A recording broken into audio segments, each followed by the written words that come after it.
चलिए अभी तो हो गया। अब दूसरा पॉइंट हम लोग कल बताते थे, आज से हम लोग तीसरा पॉइंट स्टार्ट करते, ठीक है। अब तीसरा पॉइंट याद रखना है, अनकाउंटेबल बोला है।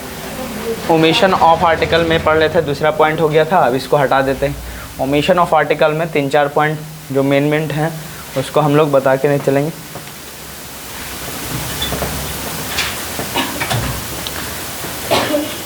देखो आपने लास्ट में बचपन में पढ़ा होता है और नॉन पढ़ा होगा, नॉन की 5 कैटेगरी पढ़ा होगा, याद है आपको? कौन कौन सा नॉन होता है बताओ?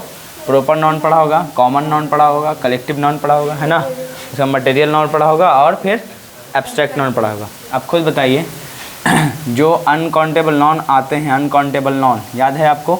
अनकाउंटेबल नॉन का मतलब क्या होता है बताओ? जिसको आप काउंट ना कर पाओ उसको क्या कहोगे? अनकाउंटेबल नॉन, है ना। अनकाउंटेबल नॉन का मतलब क्या समझोगे? जिसको आप काउंट ना कर पाओ उसको क्या कहें? Uncountable noun. और यही अनकाउंटेबल नॉन, जैसे मैं कहूँ गोल्ड, है ना, मैं कहूँ सिल्वर, मैं कहूँ उसी तरह राइस, राइस मतलब क्या समझोगे? चावल। मैं कहूँ ऑयल, मैं कहूँ कर्ड, कर्ड मतलब क्या समझोगे? दही। मैं कहूँ वाटर, सब क्या है? अनकाउंटेबल नॉन है, जिसको काउंट नहीं करते। बहुत सारे अनकाउंटेबल नॉन होंगे, लिखने की जरूरत तो है नहीं, इससे आपको समझ में आया। देखो अनकाउंटेबल नॉन से पहले जनरल अगर बेस में हो तो कोई भी आर्टिकल का यूज़ नहीं करोगे, ठीक है ना। अगर बेस में ना हो, स्पेसिफिक हो, तब आर्टिकल दा का यूज़ होगा, ए और एन का यूज़ आप नहीं करते। क्लियर है? अब देखो कैसे, मैं कहूँ गोल्ड, मैं कहूँ gold is a precious metal, a precious metal, ठीक है ना। आप खुद बताइए, यहाँ पे कहें कि आप, फिर लिखते हैं, फिल इन द ब्लैंक्स कर देता हूँ यहाँ पे, आप इसमें से आपको फिलअप करना है। फिर लिखते हैं gold of America, gold of America is cheap. अब खुद बताइए कौन सा ऑप्शन सही होगा?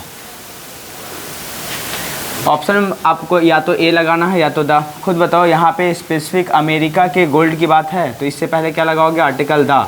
अभी बताए हैं जब भी कोई डिफिनिट हो जाएगा अनकाउंटेबल नॉन तो इससे पहले आर्टिकल द लगाओगे। जनरल की बात है, कोई डिफिनिट नहीं है, बताओ जनरल में आ रहा है, सभी गोल्ड की बात कर रहे हैं तो कोई भी यहाँ पे आर्टिकल नहीं आएगा। समझ पा रहे? अब इस पर देखो क्या कहेंगे, gold is a precious metal. Gold क्या भाई? एक महंगे धातु है। और क्या कहोगे? Gold of America is cheap. इसका मतलब आपको दा लिखना पड़ेगा, द गोल्ड ऑफ अमेरिका। इसका मतलब अमेरिका का सोना क्या है? चीप है, सस्ता है। समझ पा रहे कि नहीं पा रहे? अब इसी पे देखो ना, तो गोल्ड क्वेश्चन कभी कभी पूछता है, मैं कहूँ यहाँ पे water of this river is clean, ठीक है ना। ऑप्शन में आपको देना है एन, बी ऑप्शन में ए, सी ऑप्शन में द और डी ऑप्शन में नन ऑफ दीज। कौन ऑप्शन सही है? बिल्कुल है, सी बिल्कुल सही है। दूसरा ऑप्शन में लिख देता हूँ वाटर इज लाइफ। चलो, जल जीवन है। क्या आपको ऑप्शन में दिया जाए? बिल्कुल वही ऑप्शन है, एन, और बी ऑप्शन में ए, सी ऑप्शन में द, डी ऑप्शन में नन ऑफ दीज। बोलो, जनरल की बात कर रहा ना, कोई वाटर तो स्पेसिफिक है, मतलब कोई स्पेसिफिक वाटर तो है नहीं, तो ऐसे सिचुएशन में क्या लगाओगे? No article. इसका मतलब वाटर इज लाइफ, जैसे लव इज लाइफ कहता है ना, तो ऐसे सिचुएशन में क्या लगाओगे? None of this. इसमें देखो तीसरा क्वेश्चन मैं लगाता हूँ, मैं फिल इन द ब्लैंक्स वैसे ही लिखेंगे, लव इज़ लाइफ। बताओ कौन सा ऑप्शन सही होगा? बस वही समझोगे, यही ऑप्शन नीचे डाला हुआ होगा, नो आर्टिकल आएगा। लव इज़ लाइफ, प्यार जिंदगी है। समझ पा रहे? इसी तरह मैं चौथा क्वेश्चन ले लेता हूँ, लव ऑफ मदर या लव ऑफ अ मदर, ठीक है ना, is unique in this world, is unique in this world. बताइए कौन सा ऑप्शन अब सही है? In this world. बोलो कौन सा सही हो जाएगा? समझ पा रहे कि नहीं पा रहे? यही ऑप्शन रखना है। अब क्या हो जाएगा? यहाँ पे आर्टिकल दा आ जाएगा। बोलिए समझ पा रहे कि नहीं आ रहा? कोई दिक्कत तो इसमें नहीं है। यानी अगर अनकाउंटेबल नॉन स्पेसिफिक हो, किसी का पर्टिकुलर हो जाए, तब आर्टिकल दा आएगा। अगर पर्टिकुलर नहीं, जनरल की बात है तो नो आर्टिकल। समझ पा रहे कि नहीं पा रहे? और खुद बताइए, आपने बचपन पढ़ा होगा, प्रॉपर नॉन पढ़ा था कि नहीं पढ़ा था? पढ़ा। कॉमन नॉन पढ़ा था, याद है आपको? उसके बाद मटेरियल नॉन पढ़े थे कि नहीं पढ़े थे? Material non. उसके बाद आपने पढ़ा था एब्स्ट्रैक्ट नॉन पढ़े थे, और एक और नॉन क्या था? एब्स्ट्रैक्ट नॉन, है ना। प्रॉपर, कॉमन, मटेरियल और एब्स्ट्रैक्ट और कलेक्टिव नाउन, याद है आपको? आगे पीछे कर लेना, कोई दिक्कत की बात नहीं है, उसको लास्ट में लिख सकते हैं, ऐसा ज़रूरी नहीं है। चलो आप खुद बताओ, प्रॉपर नाउन अपने आप में यूनिक होता है, समझ पा रहे? कॉमन नाउन बताओ, जनरल की बात कर रहे हैं। प्रॉपर का मतलब क्या समझो, मालूम चला किसी का पर्सन का नाम रामू है तो ये प्रॉपर हो गया, किसी का पर्टिकुलर नाम, समझ पा रहे? तो रामू हो गया। कॉमन नाउन जैसे मैं बॉय लिखूँ, कोई पर्टिकुलर तो है नहीं, बहुत सारे लड़के, यानी किसी कास्ट को दिखा रहे, एक ग्रुप को दिखाएगा, बॉय गर्ल हो गया, मालूम चला? समझ पा रहे कि नहीं पा रहे? उसी तरह मटेरियल मतलब जिसको आप काउंट नहीं कर पाते, सीधा सीधा अनकाउंटेबल नाउन की कैटेगरी में मटेरियल नाउन आती है। और बताइए एब्स्ट्रैक्ट नाउन, जिसको सिर्फ फील करते हो, महसूस करते हो, काउंट मतलब देखा या छुआ नहीं जा सकता, जैसे लव, हेट, ये सब क्या है? एब्स्ट्रैक्ट नाउन है। और कलेक्टिव नाउन बताओ क्या है? एक ग्रुप को दिखाता है, समझ पा रहे? खुद बताइए, क्या मटेरियल नाउन और एब्स्ट्रैक्ट नाउन को आप काउंट करते हो? नहीं। और यही दोनों क्या हैं? अनकाउंटेबल नाउन है, यूएन है, समझ पा रहे कि नहीं पा रहे? कोई दिक्कत तो नहीं है। और देखोगे अनकाउंटेबल नाउन से पहले आप हमेशा आर्टिकल द लगा भी सकते हो, नहीं भी लगा सकते हो, डिपेंड करता है क्या उसका सिचुएशन, किस कॉन्टेक्स्ट में लिखा गया, समझ पा रहे कि नहीं पा रहे? कोई दिक्कत तो नहीं, मुझे एग्जाम्पल में समझ में आ गया होगा? कोई दिक्कत? क्वेश्चन किस बेस से पूछता है, आप स्पीकिंग कैसे करो, समझ में आ गया? पक्का ना? क्या the gold is precious metal लिखोगे? नहीं ना, क्या लिखोगे? Gold is a precious metal, समझ पा रहे? कोई दिक्कत तो नहीं है। जल्दी से वो क्या करोगे, कॉपी कर लेना, ठीक है? स्विच ऑफ है क्या? नहीं, चलो आएगा लाइव, तो जल्दी इसको कॉपी करो।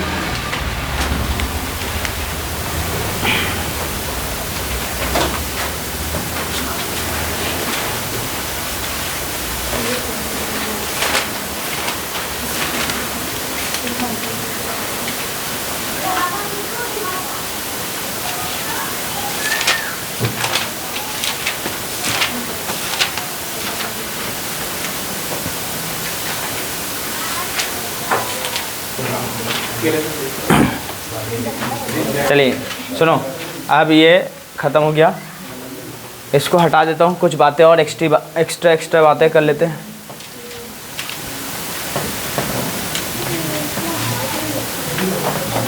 नहीं, आपने देखा कि प्रॉपर नाउन के कैटेगरी में भी देखा कई जगह पे आर्टिकल दा आता है, the Sita of the Ramayana, ऐसा वाला कैसा है? प्रॉपर नाउन से भी पहले आप आर्टिकल दा का यूज़ करते थे, है ना? द पटना ऑफ इंडिया, है ना? या the Patna of today's, the Mumbai of today, ऐसा कह सकते हो कि नहीं कह सकते? यानी प्रॉपर नाउन से भी कह सकते हो, आप लगा सकते हैं, ठीक है? क्लियर? अब देखो, अब कुछ बातें हैं, कुछ ऐसे भी है जो पोस्ट की बातें होती है। जब भी पोस्ट या डिग्री की बात आएगी, पोजीशन की बात आएगी, तो उससे पहले भी आप आर्टिकल द का यूज़ करोगे। जैसे आप क्या कह सकते हो? The headmaster, the principal. आपने एप्लीकेशन लिखा होगा द हेड मास्टर, क्यों लिखते हैं? एक पोस्ट का अगर नाम है तो उससे पहले भी आर्टिकल द लगाओगे। क्लियर है? कोई दिक्कत तो नहीं है? जैसे उसके बाद क्या लगा सकते हैं आप? द प्रिंसिपल, बोलिए। क्लियर है? द डिस्ट्रिक्ट मजिस्ट्रेट, पोस्ट का नाम है तो आर्टिकल द लगाएंगे। क्लियर है? ये बातें समझ में आ गई कि before the name of the post, कोई भी, या before the name of any post you can use article the. हाँ, आ नहीं लगाते, इसमें डेफिनेट आर्टिकल होता है, क्योंकि डिफाइन करता है किसी पर्टिकुलर, किसको? हाँ, अब द टीचर लगा भी सकते, नहीं भी लगा दे, the teacher of this class हो सकता है, क्योंकि पर्टिकुलर है, ठीक है? हाँ, general, a teacher is teaching, मतलब कोई भी जब पर्टिकुलर नहीं है और आपको पढ़ा रहा, नहीं मालूम है, पहली बार यूज़ हुआ है, मतलब आप टीचर लगा सकते हैं। मालूम चला, हो सकता है आपको पहले मालूम होगा, तो क्या कहोगे? वो टीचर पढ़ा रहे क्या? तो कहोगे yes, the teacher is teaching. इसका मतलब उस कॉन्टेक्स्ट में वो सही है। क्लियर है? जैसे मैं कहूँ, पहली बार कोई आया और आपके पास कहा बॉटल में पानी दिख गया उसको, तो क्या कहेगा? The water is fresh, the water is clean. इसका मतलब वो द वाटर क्यों लिखा है? उसके मतलब वो पर्टिकुलर वाटर कौन सा है जो बॉटल में बात कर रहा, आपके लिए अंडरस्टूड होगा, इशारा से बात करेगा। समझ पा रहे कि नहीं पा रहे? अगर कह देगा वहाँ पे वाटर इज़ क्लीन, तो समझ ही नहीं आएगा, वो जनरल वाटर हो गया, यानी सभी पानी, मतलब क्या होता है, सभी पानी की बात हो गया कि सभी पानी क्लीन होते। समझ पा रहे कि नहीं पा रहे? अगर द वाटर इज़ क्लीन कहेगा तब मतलब किसी पर्टिकुलर जो बॉटल में है या हो सकता है ग्लास में हो, तो वहाँ पे अंडरस्टूड होता है। क्लियर है? कोई दिक्कत तो नहीं है? तो ये बातें समझ आएंगे, पोस्ट की बात होगी। दूसरा पॉइंट और है, सुनिए, जब भी रिलेटिव प्रोनाउन आएगा, रिलेटिव प्रोनाउन अभी समझाएंगे क्या होता है। जब भी रिलेटिव प्रोनाउन आएगा तो ऐसे केस में इस रिलेटिव प्रोनाउन से पहले जो नॉन होगा, रिलेटिव प्रोनाउन से पहले जो नॉन होगा, वो नॉन से पहले हमेशा आर्टिकल द का ही यूज़ किया जाता है। क्यों किया जाता है? क्योंकि ये प्रॉपर मतलब किसी पर्टिकुलर नॉन को खास बनाता है और यही जब खास बनेगा आम से तो ऑटोमेटिक आम से जैसे खास बना तो आर्टिकल क्या लगाओगे, दा, क्योंकि डिफिनिट करेगा तो डिफिनिट आर्टिकल दा का यूज़ करेंगे। नॉन जहाँ डिफाइन हो गया तो डिफिनिट आर्टिकल जरूर पहुँचेगा। क्लियर है? जैसे मैं कहूँ, मैं लिखूँ boy, boy who is playing, the boy who is playing, who is playing is my brother, is my brother. अब खुद बताइए यहाँ पे हु किसके लिए आया है, इस बॉय को रिफ़र करने के लिए आया। हु इज़ प्लेइंग, जो खेल रहा है, तो खुद भाई कौन खेल रहा है, तो बॉय खेल रहा है, तो हु किसके लिए आया, उस बॉय के लिए आया। और जो नॉन के बदले आए उसको क्या कहोगे, प्रोनाउन। बातें समझ में आ रहा है? यानी यही प्रोनाउन है कि नहीं है। और मतलब रिलेटिव देखा, रिलेशन दिखा तो रिलेटिव प्रोनाउन कहलाएगा। अब खुद बताओ ये पर्टिकुलर होगा कि नहीं हो, द बॉय मतलब वो लड़का, तो ऑटोमेटिक यहाँ पे क्या लगाओगे, द। यानी आप relative pronoun who, which, that कहीं देख लोगे उससे पहले नॉन लगाओ मिलेगा तो हमेशा वो पर्टिकुलर होगा। समझ पा रहे कि नहीं पा रहे? अब इस क्वेश्चन को देखो, ये तो प्रोनाउन हो गया। यहाँ पे हो सकता है क्वेश्चन मैं बना दूँ, मैं लिखूँ द, ऐसा कर लेता हूँ, फिल इन द ब्लैंक्स कर लिया, ठीक है ना, कट तो नहीं रहा। कहाँ पे डालूँ क्वेश्चन, यहाँ पे नीचे में आ रहा है, नहीं ना कट रहा है, चलिए हाँ चलो नीचे में जगह बच रहा, यहाँ पे ऐसे कर लेते हैं। खुद मैं लिखो फिल इन द ब्लैंक्स और कहेंगे क्वेश्चन, ठीक है। अभी इतना पे ठीक है। हाँ अब यहाँ पे मैं लिखता हूँ, इसको और छोटा ही कर लेता हूँ, ठीक है, कि ये भाई क्या है, प्रोनाउन है, ये क्या है, प्रोनाउन, ठीक है। अब तो सीधा जगह निकल गया, ये प्रोनाउन। अब चलो सीधा जगह आएगा, ठीक है ना। मैं लिखता हूँ टीचर, ठीक है ना, who taught you yesterday, who taught you yesterday is coming to meet your father, is coming to meet, to meet यहीं पे लिख देता हूँ, to meet, अच्छा कट रहा है, ठीक है, यहाँ तक तो आया। यहाँ पे मीट लिख लेता हूँ, टू मीट, और यहाँ पे लिख देता हूँ योर फादर। सेंटेंस छोटा ही लिखना चाहिए, बेकार बड़ा लिख दिया, चलो कोई बात नहीं। यहाँ पे खुद बताइए, ऑप्शन में आपको 4 ऑप्शन लगा दें। एक होगा ऑप्शन, यहाँ पे लिख दिया ए आर्टिकल एन, बी ऑप्शन में आ, सी ऑप्शन में द, और डी ऑप्शन लिख देता हूँ नन ऑफ दीज। खुद बताओ कौन सा ऑप्शन सही होगा आपके लिए। अब खुद अभी टीचर हु टॉट यू, जो तुम्हें पढ़ाए हैं, तो टीचर पर्टिकुलर हो गया। समझ पा रही कि जनरल टीचर नहीं हो, जो तुम्हें पढ़ाएं, तो ऑटोमेटिक खुद बताओ यस्टरडे कल ही पढ़ाए थे, is coming to meet your father, वो तुम्हारे पिता से मिलने आ रहे हैं, तो यही टीचर है। इसके अलावा क्या लगाओगे, दा लगाना पड़ेगा। तो ऑप्शन बताओ कौन सा सही होगा, सी सही हो जाएगा। समझ पा रहे कि नहीं पा रहे? क्या ऐसा आएगा और इस तरह से बोलने का कभी, द टीचर मतलब वो शिक्षक, हु टॉट यू जिसने तुम्हें पढ़ाया, यस्टरडे कल, is coming to meet you और योर फादर वो तुम्हारे पिता से मिलने आ रहे हैं। कोई बात नहीं, अगर टेंस आपको नहीं समझ आया, क्योंकि सब टेंस का ही स्ट्रक्चर है, ये पास्ट इंडिफिनिट का है, ये प्रेजेंट कंटिन्यूस है, ये सभी आपको बताएंगे, कोई दिक्कत की बात नहीं होगा जब आएगा टेंस टॉपिक तब। इसके अलावा और भी है, दिस दैट दिस दोस को पढ़ लेंगे, फिर पढ़ेंगे उसके बाद पॉजिटिव केस, एडजेक्टिव केस, वो सब पढ़ने के बाद फिर आगे बढ़ेंगे, तो 2-3 स्टेप के बाद फिर आपका टेंस टॉपिक स्टार्ट हो जाएगा। समझ पा रहे हैं? एक ही बार बेसिक प्लस एडवांस करके भागते चले जाएंगे। खुद बताओ, जब भी हम लोग, अभी देखो सब बेसिक बातें हैं, एक बार पूरा पार्ट्स ऑफ स्पीच ही चलेगा। जब इतना पढ़ लोगे ना तो non stop parts of speech पढ़ाएंगे, नॉन, प्रोनाउन, है ना, एडजेक्टिव, वर्ब, एडवर्ब सब पढ़ेंगे एक बार में। समझ पा रहे हैं? जब इतना बेसिक कॉन्सेप्ट हो जाएगा तो फिर वहाँ पे दिक्कत नहीं आएगा। क्लियर है? तो मुझे उम्मीद है कि अगर इस टाइप का इंग्लिश ट्रांसलेशन मिल जाए, या हो सकता है जो आपको किताबें दिया हो उसमें एक्सरसाइज वगैरह होगा तो कंप्लीट कर लोगे, कोई दिक्कत तो नहीं होगा पक्का। तो जो जल्दी से इसको कॉपी कर लीजिए, हिंदी लिखने का मन तो लिख सकते हैं, जल्दी लिखिए। रिलेटिव प्रोनाउन का मतलब समझ जाओगे, यहीं पे नॉन से पहले जब देखो ये नॉन हो गया, द, ऐसा लिख लीजिए, द नॉन रिलेटिव प्रोनाउन। और रिलेटिव प्रोनाउन के बाजू में क्या लिखना है, हु रहेगा, WH का फैमिली में ही रहता है, विच रहता है, हो सकता है कहीं पे कहीं दैट आ जाता है, ठीक है ना, हुज आ जाता है। क्लियर? ये सब रहेगा, समझ जाना रिलेटिव प्रोनाउन है। इसके बाद जब भी सेंटेंस आएगा तो उससे पहले नॉन से पहले आर्टिकल दा लगा के चलेंगे, क्योंकि पर्टिकुलर होगा, ठीक है। पोस्ट रहेगा तो हमेशा क्या लगाओ। एक बात और जोड़ लीजिए, जितने भी जुडिशियरी पार्ट होता है वो भी कर लेना, जुडिशियरी पार्ट, ठीक है ना, हमेशा क्या लगाओगे, आर्टिकल दा। समझ पा रहे? जुडिशियरी मतलब आप जस्टिस वाला केस देखते हैं, न्यायपालिका का जितना भी पार्ट होगा सब क्या होगा, आर्टिकल दा। हाँ, the chief justice of India, the CJI, CJI मतलब क्या समझोगे, चीफ जस्टिस जेफर जस्टिस ऑफ इंडिया, ठीक है ना। जैसे द जूरी, ठीक है, जूरी मतलब क्या है, अ कलेक्शन ऑफ जजेस, समझ पा रहे, जज के ग्रुप को कह सकते हो आप, क्या कहोगे, जूरी। और ये सब सभी नॉन चैप्टर आगे पढ़ेंगे, समझ पा रहे कि नहीं पा रहे, ये कोई दिक्कत की बात नहीं होगी।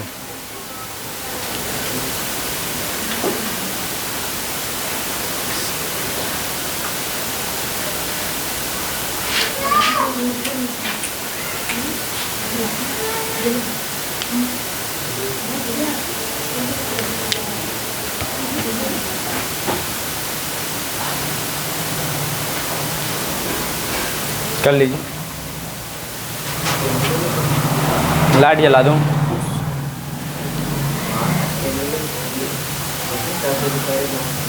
ठीक है, दिख रहा है।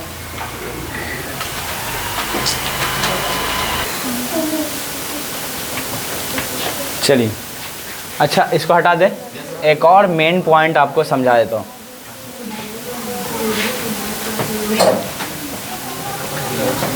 देखिए एक मेन पॉइंट क्या होता है, देखियो सुनो,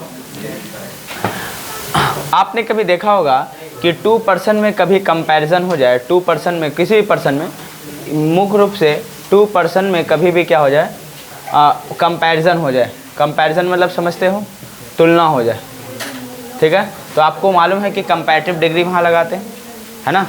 जैसे मैं लिख दूँ he is better than you, he is better than you, इसका मतलब क्या होगा, वो आपसे बेहतर है। समझ पा रहे कि नहीं पा रहे।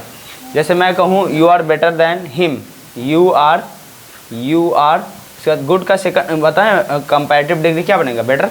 यू आर बेटर देन, उसके बाद लगा दे हिम, तब क्या बनेगा, यू आर बेटर देन, मतलब sorry you are better than him, तो इसका मतलब क्या समझोगे, तुम उससे बेहतर हो। अब यहाँ पे एक वर्ड होता देन, देन का मतलब क्या होता, तो या तब वाला केस होता, ठीक है ना। एक होता है देन जो कंपैरेटिव डिग्री के साथ आता है, समझ पा रहे कि नहीं पा रहे। अब यहाँ पे ध्यान दीजिए, कभी कभी ऐसा होता है कि 2 बहनों में कभी कभी देखोगे कंपैरिजन स्टार्ट हो गया कि नहीं हो गया, ये सुंदर है कि वो सुंदर है, इसका होता है कि नहीं, चलो बना लो, इसकी आंखें छोटी, अरे समझ जाना, बहन है दोनों, है ना, ये ए बहन है और ये क्या है, बी बहन। सुनो, जब भी दोनों में कंपैरिजन करोगे, जैसे मैं कहूँ ए बहन है जो बी बहन से ज़्यादा खूबसूरत है, ऐसा हो सकता है ना। चलो कोई खूबसूरत दिख नहीं रहा सर, एक का बड़ा शकल है, एक का छोटा कोई बात नहीं, सुनो ऐसा हो सकता है एग्जाम्पल में, तो मैं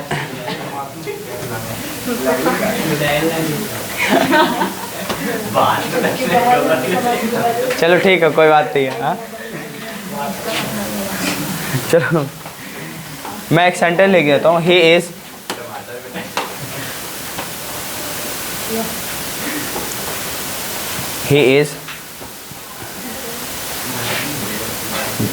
the more intelligent.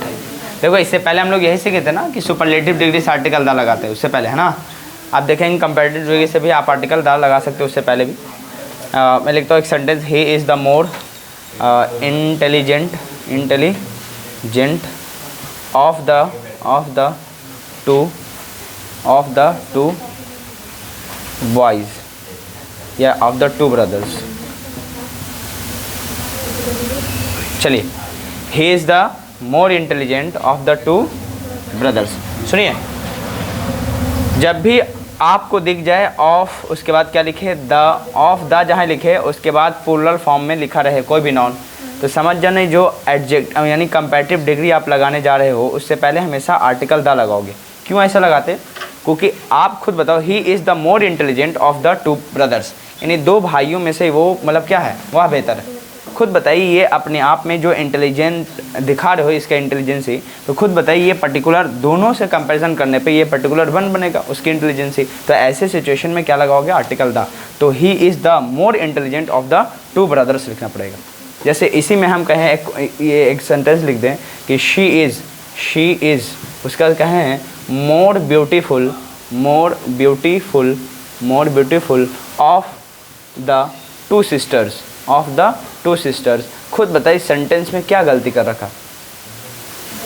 Of the two आपको दिखा कि नहीं? ऑफ द टू सिस्टर्स यानी दो बहनों में की बात है, उसमें से वो क्या है? ज़्यादा सुंदर की बात है। तो खुद बताओ इसी मोर, कल भी बताए थे, याद करो, कंपैरेटिव डिग्री का बस इशारा क्या था कि मोर लगा हुआ मिल जाए, ई आर लगा हुआ एडजेक्टिव मिल जाए तो समझ जाना क्या होगा, कंपैरेटिव डिग्री। तो इससे पहले क्या लगाओगे? आर्टिकल द, तब ये क्या हो जाएगा? सही।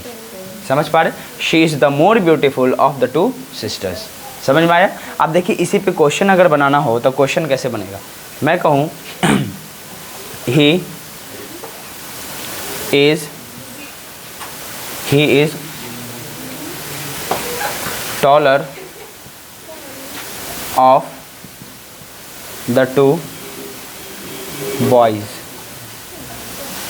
खुद बताइए, यहाँ ऑप्शन में आपको भरना है, ऑप्शन ए होगा, बी ऑप्शन में एन होगा, सी ऑप्शन में द होगा, डी ऑप्शन में वही होगा नन ऑफ दीज। क्या ऑप्शन सही होगा? क्या आप कर लीजिएगा? कौन सा ऑप्शन सही होगा? सी हो जाएगा। He is the taller of the two boys. अब यहाँ पर मोर ढूंढने की जरूरत नहीं है आपको। समझ पा रहे? आप खुद बताइए, ये एडजेक्टिव ही क्या है? कंपैरेटिव। जब भी कंपैरेटिव होगा और ऑफ द टू लगा हो, समझ जाना क्या होगा? आर्टिकल यहाँ पे द लगाओगे। He is the taller of the two boys, यानी इन दो, मतलब क्या है, बॉयज़ का मतलब क्या समझोगे? लड़कों में से वो क्या है? ज़्यादा लंबा है। बस समझ पा कि नहीं पा रहे? क्या आप ऐसा कहते हो कि नहीं कहते? इन दो भाइयों में से ये ज़्यादा स्मार्ट है। ऐसे सिचुएशन में आप ऐसा यूज़ करोगे। क्लियर? यानी आपने देखा कि कंपैरेटिव डिग्री से भी पहले आर्टिकल द का यूज़ करते हो, और सुपरलेटिव डिग्री की तो बात अलग है। क्लियर है? ये तो यूनिकनेस को शो ही करता है इसीलिए। क्लियर? मुझे उम्मीद है कि ये बातें क्लियर है। इसको भी कॉपी कर लेना, क्योंकि ये पॉइंट था तो मैंने बता दिया। ये हो सकता है वहाँ ना लिखा हो, तो एक्सरसाइज वगैरह में नहीं है तो आप इसको मर्ज कर लीजिएगा। ऐसे तो मिलता है, पूरा एक्सरसाइज बनाओगे तो पूरा उसमें है। ठीक है? तो इसको जल्दी से कॉपी कर लीजिए, ये पूरी ज़िंदगी काम देगा। जहाँ जहाँ ग्रामर आएगा ये मत समझना कि ये छोटा बात है, जहाँ ग्रामर आ जाए समझ जाना ये सब टॉपिक होगा, ये कुछ अलग चीज़ नहीं है। समझ पा रहे कि नहीं पा रहे? तो इस बात को ध्यान रखना। चलिए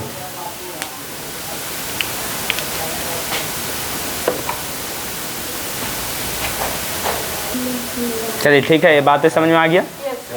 चलिए अब एक बात और है, वो लास्ट में काम देता है, वो क्वेश्चन वोश्चन का वही उससे पूछ देता है। जैसे Mumbai is the Manchester of India, ऐसा देखा है ना?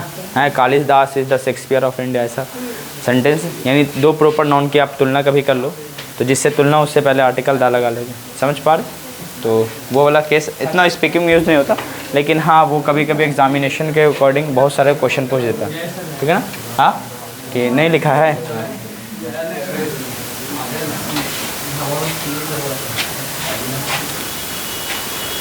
अब हो गया, हटाऊं? चलिए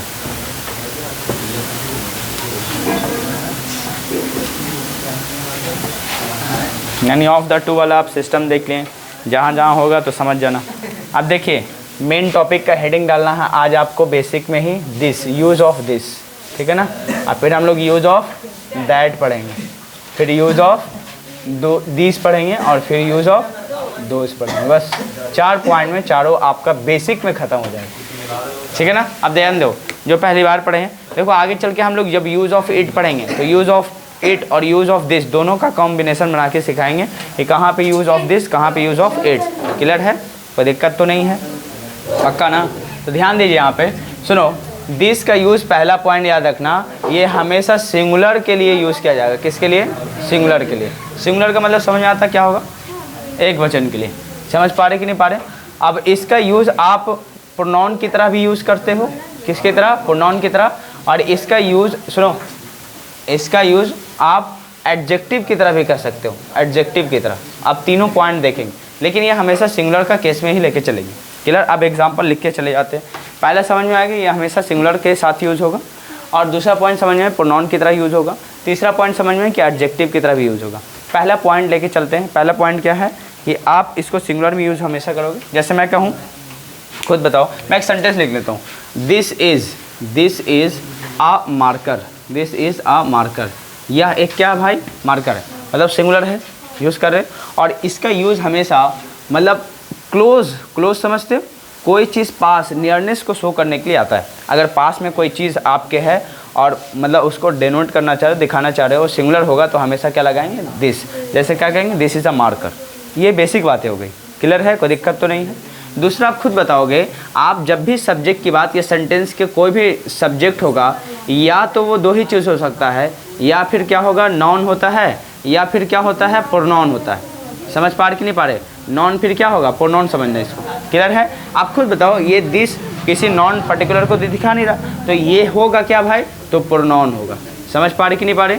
तो इसका यूज़ बताओ प्रोनाउन की तरह हुआ कि नहीं हुआ? ये नॉन नहीं है, ये क्या है, प्रोनाउन है। यानी आप इसको नॉन ना कह के क्या कहोगे, प्रोनाउन कहोगे, ये प्रोनाउन है, क्लियर। अब देखिए इतनी बात है, दिस इज़ अ मार्कर। उसी तरह आप हो सकता है आपके पास मोबाइल हो तो क्या कहोगे, दिस इज़ अ मोबाइल। और जब पास में हो, कोई सिंगुलर हो तो क्या लगाते, दिस। ये बेसिक अंडरस्टैंडिंग आपके अकॉर्डिंग क्लियर है। इसी में नेगेटिव की बात कर लें तो क्या होगा, जैसे मैं कहूँ यह मार्कर नहीं है तो this is not a marker, clear है। उसी में कहूँ क्या यह मार्कर है, this is this a marker, is this a marker, यह मार्कर नहीं है, क्या यह मार्कर नहीं, is this not a marker. कर लोगे। WH में ये कैसे मार्कर है, how is this a marker, यह मार्कर कैसे नहीं है, how is this not a marker, clear है, कोई दिक्कत तो इसमें नहीं होगा, पक्का। तो हाउ मतलब WH कैसे बन गया। अब आते हैं एडजेक्टिव की तरह यूज़ कैसे करोगे। आपको कल भी बताए थे, याद करो, या बहुत पहले भी ये कैसे बताए थे। मैं खुद कहूँ, जैसे मैं कहूँ टू, उसके बाद कहूँ स्टूडेंट्स, हाँ टू स्टूडेंट, टू स्टूडेंट्स। चलो इसी में हम लोग देखे थे, सुनो, टू मैं लिखूँ मेन या स्टूडेंट्स लिख लूँ तो खुद बताओ ये मेन क्या है, नॉन है। और नॉन से पहले जो नॉन की क्या बताता है, क्वालिटी बताता है, उसको क्या कहोगे, एडजेक्टिव कहोगे। याद है आपको? आगे चल के पूरा पार्ट पढ़ेंगे, एडजेक्टिव कितने टाइप के होते हैं, क्या वो बात अलग है। फिलहाल इतनी बातें समझ में आ गया। आप खुद बताइए, मैं कहूँ दिस मार्कर, मैं लिखता हूँ दिस मार्कर, उसके बाद मैं लिखता हूँ इज़, उसके बाद मैं लिखता हूँ ब्लैक। खुद बताइए यह मार्कर, यानी यह मार्कर काला है, तो खुद बताओ ये मार्कर क्या हो जाएगा, नॉन। और नॉन से पहले आप जिस चीज़ की क्वालिटी बताते हो उसको क्या कहोगे आप, एडजेक्टिव। तो ये क्या हो जाएगा, एडजेक्टिव। यानी दिस का दोनों फंक्शन समझ में आ गया कि दिस एडजेक्टिव होता है, प्रोनाउन भी होता है, और ये सिंगुलर चीज़ों को क्लोज, जो आपके नियरनेस हो, बहुत क्लोज हो, नियर बाई हो, तो इसके यूज़ के लिए आप करते हो। समझ में आ गया? इसका नेगेटिव क्या बनेगा, मैं बोलूँ यह मार्कर काला नहीं है तो this marker is not black. मैं कहूँ यह, क्या यह मार्कर काला है, इज़ दिस मार्कर ब्लैक। क्या यह मार्कर काला नहीं है, is this marker not black. यह मार्कर काला कैसे है, तो how is this marker black. यह मार्कर काला कैसे नहीं है, how is this marker not black. क्या कर लीजिएगा कि नहीं कर लीजिएगा, कोई दिक्कत तो इसमें नहीं है। इसके अलावा दैट आता है, दैट का यूज़ भी आप किसी लिए करते हो। चलो यू कैन गो यहाँ, चलिए सुनिए, दैट का भी यूज़ किसके लिए करोगे, तो आपको कुछ नहीं, ये भी सिंगुलर के लिए आएगा, इसका भी यूज़ प्रोनाउन फॉर्म के लिए करोगे, और एडजेक्टिव, तीनों आएगा। सिर्फ फ़र्क क्या है, क्लोज ना लगकर थोड़ा फार के लिए, फार मतलब दूर की चीज़ों को दिखाने के लिए आएगी, क्लियर है। और कभी कभी दिस का प्रयोग किसी पर्सन को दिखाने के लिए भी कर सकते हो, this is mister Rahul, this is mister Sharma, ऐसा हो सकता है कि नहीं आ सकता, कर सकते, क्लियर है। आगे चल के ईट पढ़ेंगे तो फिर दोनों का डिफरेंस पढ़ेंगे तो क्लियर हो जाएगा। फिलहाल आपका जो बुक है उसमें एक्सरसाइज इसी टाइप का मिलेगा, ज़्यादा एडवांस नहीं मिलता, तो फिलहाल इसको कवर करके चलेंगे। यूज़ ऑफ इट आएगा, इंट्रोडक्टरी एक मतलब सब्जेक्ट के यूज़ में इट पढ़ेंगे, तो उसमें पूरा सब्जेक्ट में हम लोग जब पढ़ेंगे तो उसमें दिस और इट को दोनों को लेके चलेंगे, क्लियर है कि नहीं, तब उसमें ज़्यादा डिफरेंस हो पाएगा। अभी एक क्वेश्चन दिखाएंगे उसमें, खुद बताओ, फार के लिए बस सोचना ही सिंगुलर होगा, लेकिन किसके लिए, फार के लिए यूज़ करो, सिंगुलर और फार के लिए। यहाँ पे बाकी सब प्रोनाउन और एडजेक्टिव फॉर्म यूज़ होगा। पहला एग्जांपल ले लो, मैं कहूँ आपसे कुछ दूर है और रखा हुआ आपसे दूर, तो ऐसी सिचुएशन क्या कहोगे, और सिंगुलर है, दूर है लेकिन सिंगुलर है, तो क्या करोगे, दैट। जैसे दैट इज़ अ कार, मतलब वह एक कार है, दूर में खड़ा है तो क्या कहो, दैट इज़ अ कार। अब खुद बताइए, ऐसा भी हो सकता है, मैं कहूँ वही कार, ऐसा कहूँ दैट कार इज़ ब्लैक, वह कार काला है, यानी दूर में कोई मतलब कार है, उसको यूज़ करने के लिए क्या लगाओ। अब खुद बताइए, इसी का एग्जांपल लिए हैं कि नहीं है, खुद बताओ, दैट क्या हो जाएगा, यहाँ पे प्रोनाउन होगा, ये नॉन होगा। आइए बताओ, किसी नॉन का सब्जेक्ट मतलब सब्जेक्ट का पूरा सेंटेंस का सब्जेक्ट बना, तो इसको क्या कहो गया, प्रोनाउन फॉर्म। समझ पा रहे कि नहीं पा रहे, तो ये बातें समझ में आ गया। अब उसी तरह मैं दो सेंटेंस नीचे में लिखता हूँ, आपको पकड़ना है एडजेक्टिव की तरह यूज़ हुआ है कि प्रोनाउन की तरह। चलो यहाँ पे लिख देता हूँ, दैट मोबाइल इज़ न्यू, बोलिए ये मोबाइल क्या है, नॉन है। नॉन से पहले क्या बता रहा है, दैट, यानी नॉन की क्वालिटी वो मोबाइल। तो ऐसे सिचुएशन में दैट क्या हो जाएगा, एडजेक्टिव होगा। समझ में आ गया। अब मैं कहता हूँ that is my home, that is my home, बताओ क्या लगेगा। ये नॉन है कि प्रोनाउन है कि आप एडजेक्टिव की तरह फंक्शन ही हुआ, बोलिए। प्रोनाउन की तरह यूज हुआ क्योंकि सब्जेक्ट अगर बन के आया तो क्या कहोगे, प्रोनाउन के बना, यानी नॉन के बदले यूज हुआ। क्लियर हुआ, कोई दिक्कत तो नहीं है ना। चलो कोई दिक्कत, जल्दी से इसको कॉपी कर लीजिए। अब आते हैं, चलो एक ही बार पढ़ लो उसके बाद कॉपी करना। दिस का यूज, दिस का प्लूरल फॉर्म क्या होता है, दीज होता है। क्लियर है।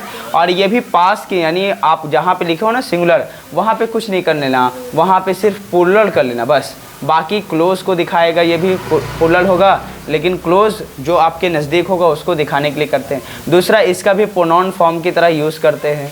तीसरा, ये फंक्शन ये कैसे करता है, तो एडजेक्टिव की तरह भी फंक्शन करता है। बोलिए समझ में आ रहा है। जैसे अब पहला पॉइंट ले लेते हैं, प्लूरल क्लोज। जैसे मालूम चला 3-4 हमारे पास मार्कर है, तो क्या कहोगे, दीज आर मार्कर्स। समझ पा रहे कि नहीं पा रहे, या क्या कहोगे, these are markers. These are लगाना पड़ेगा, दीज आर, उसके बाद यहाँ पे आ मार्कर नहीं लिखेंगे, मार्कर्स लिखना पड़ेगा। क्लियर है। उसी तरह मैं कहूँ दूसरा सेंटेंस में प्रोनाउन की तरह, प्रोनाउन तरह तो समझ में आ गया। अब एडजेक्टिव की तरह मैं कहूँ दीज मार्कर्स। अब खुद बताइए, मार्कर्स ऑलरेडी क्या है ना, मार्कर्स, मार्कर्स, दीज मार्कर्स। अब बताओ ये प्रोनाउन बना कि नहीं बना, दीज मार्कर्स। यहाँ पे तो आर लिखना पड़ेगा, उसके बाद क्या कहोगे, न्यू लिख लेंगे, दीज मार्कर्स आर न्यू। क्या बेसिक अंडरस्टैंडिंग क्लियर है कि नॉन है, नॉन से पहले आप जिसकी फंक्शन बता रहे हो, उसकी क्वालिटी बताओगे तो क्या हो जाएगा, एडजेक्टिव होगा। बोलिए समझ में आ रहा है। और इसका मतलब क्या होगा, दीज मार्कर्स आर न्यू, ये सभी मार्कर क्या हैं, नए हैं। क्लियर। अब इसी में कुछ नहीं होगा, दोस्त का यूज़ कुछ नहीं करोगे, प्लूरल होगा, बस इसका जगह पे आप क्लोज की जगह क्या कर दोगे, फार, नियरनेस को ना दिखा के फार, फार जो चीज़ दूर है आप उसको दिखाएंगे। इसका भी यूज़ उसी प्रोनाउन की तरह होगा, और इसका यूज़ भी एडजेक्टिव की तरह हो सकता है। ये फंक्शन डिपेंड करता है कि कैसे सेंटेंस लिखा गया, उसके बाद पता चलेगा। क्लियर है। पहला पॉइंट मैं ले लेता हूँ, वही प्लूरल और फार वाला केस। क्लियर है। जैसे मैं बोलूँ वो सभी कारें, ऐसा हो सकते हैं। मैं कहूँ वो सभी क्या है, नए हैं, तो दोज आर न्यू लिख देंगे। दोस्त मतलब समझना, जो स्पीकर है, लिसनर जो इशारे में बात करो, समझ में, दोज आर न्यू, इसका मतलब क्या समझोगे, वो सभी नए हैं। ये बताओ क्या हो जाएगा, प्रोनाउन की तरह यूज़, समझ पाए, लेकिन दूर होगा तो यूज़ करेंगे। अब दूसरा क्या, मैंने एक सेंटेंस लिख लिया एडजेक्टिव की तरह, दोज कार्स लिख लेता हूँ, दोज कार्स। अब खुद बताओ यहाँ पे क्या लगाएंगे, आर, यहाँ पे क्या लगाएंगे, न्यू, यानी वो सभी कारें क्या है, नए हैं। तो ये दोस्त क्या हो जाएगा, यहाँ पे प्रोनाउन होगा कि एडजेक्टिव, ये ऑलरेडी नॉन आया तो इससे पहले क्या होगा, एडजेक्टिव। दोस्त कार्स आर न्यू, इसका मतलब वो सभी कारें नए हैं। समझ में आ गया, कोई दिक्कत, इसको जल्दी से कॉपी कर लीजिए। एक्सरसाइज का बेसिक ये पार्ट क्लियर हो जाएगा, ठीक है ना। चारों एक कॉलम बनाओ, ख़त्म कर दो।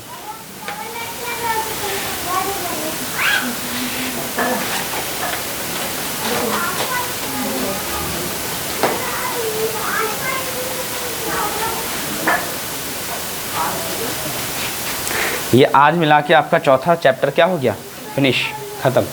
कल मैं आप लोगों को क्वेश्चन, ये पूरा एक्सरसाइज देखूंगा कि आपने कितना सच में ईमानदारी से मेहनत किया है, ठीक है।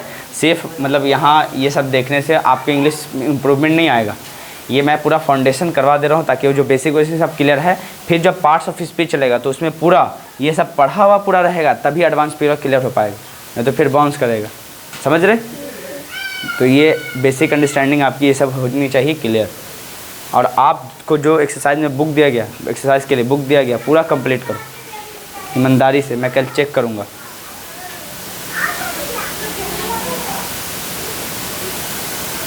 ऑनेस्टली रम जाना घर पे, आज देख लेना। 2-2 4-4 सेंटेंस ही सही, लेकिन बनाना उसका ज़रूर है। और वो सेंटेंस का सिलेक्ट करो जो आपसे ना बन पाए, समझ पा रहे, उसको लेके आना।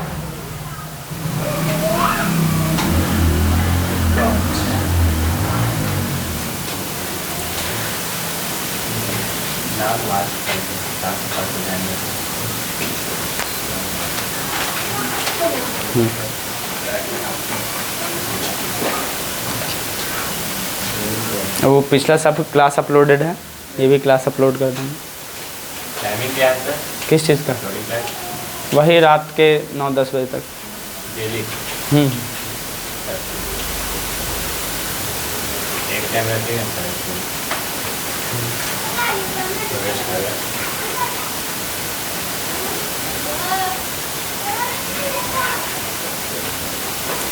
बिना मेहनत के नहीं होगा।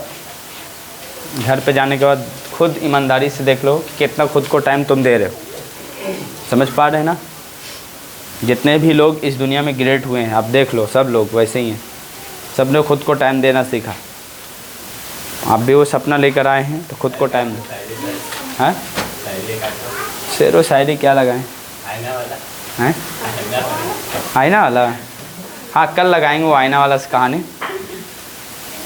क्या कि कई लोग हैं ईमानदारी से मेहनत नहीं करेंगे और फिर ब्लेम देते हैं, हाँ कल आएगा वाला। है ना? तो कल मुझे दिख जाएगा कि आप लोग कितना मेहनत किए हैं। अब वो तो एक पॉसिबल तो है नहीं कि पूरा पूरा आप वो कल भर कर लोगे। जिनके पास बुक नहीं उनके लिए नहीं, जिन्होंने नया ज्वाइनिंग उनके लिए तो कोई बड़ी बात नहीं, पिछले सब कवर हो जाएगा। जिनके पास किताबें हैं, न्यू ज्वाइनिंग नहीं है, उनके लिए बता रहा हूँ, वो दिख जाएगा मुझे कल ही। कितना तक हुआ है तो बताइए। हैं? कितना तक हुआ? 4 चैप्टर ख़त्म है। कहाँ तक बता सकते हैं अभी? Use of this that those, वहाँ चैप्टर नाम होगा, वो सब क्लियर कर लेना बेसिक में पूरा।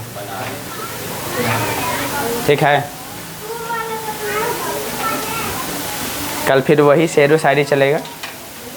अगर दाग चेहरे पे हो तो आईना साफ़ नहीं करते। समझ रहे ना? इसलिए ब्लेम मत देना उस टाइम में कि सर नहीं सीख पाए। वजह समझ में आया कि दाग अगर चेहरे पे हो तो आईना साफ़ नहीं करते। अगर खुद के अंदर कमी है तो टीचर को दोष मत देना। समझ में आया? देखना ना, अदर नोट्स चेक करेंगे ना, कल चेक कर लेंगे, देख लेना कितने लोगों का ठीक होगा। उस टाइम में शेर व शायरी लिख लेना वहाँ पे। इतनी सी बहुत बड़ी बातें कह के गया वो शेर, है ना? दाग अगर चेहरे, एक इंसान था ना, वो जा रहा था बार बार, आईना बार बार साफ़ करे, चेहरा का दाग ही नहीं ख़त्म, क्योंकि ओरिजिनली वो दाग कहाँ था? वो तो चेहरे पे था। चेहरे मतलब समझ ना? हाँ। चलो, we will meet you in the next class.